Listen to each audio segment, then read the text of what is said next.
Chapter 2. The word that Isaiah the son of Amos saw concerning Judah and Jerusalem.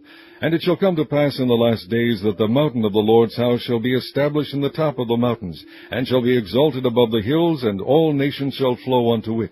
And many people shall go and say, Come ye, and let us go up to the mountain of the Lord, to the house of the God of Jacob. And he will teach us of his ways, and we will walk in his paths. For out of Zion shall go forth the law and the word of the Lord from Jerusalem. And he shall judge among the nations, and shall rebuke many people, and they shall beat their swords into plowshares, and their spears into pruning hooks. Nation shall not lift up sword against nation, neither shall they learn war any more. O house of Jacob, come ye, and let us walk in the light of the Lord. Therefore thou hast forsaken thy people, the house of Jacob, because they be replenished from the east, and are soothsayers like the Philistines, and they please themselves in the children of strangers.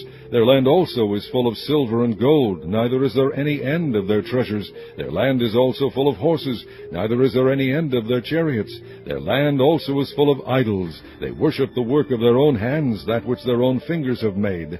And the mean man boweth down, and the great man humbleth himself. Therefore forgive them not. Enter into the rock, and hide thee in the dust, for fear of the Lord, and for the glory of his majesty. The lofty looks of man shall be humbled, and the haughtiness of men shall be bowed down, and the Lord alone shall be exalted in that day. For the day of the Lord of hosts shall be upon every one that is proud and lofty, and upon every one that is lifted up, and he shall be brought low.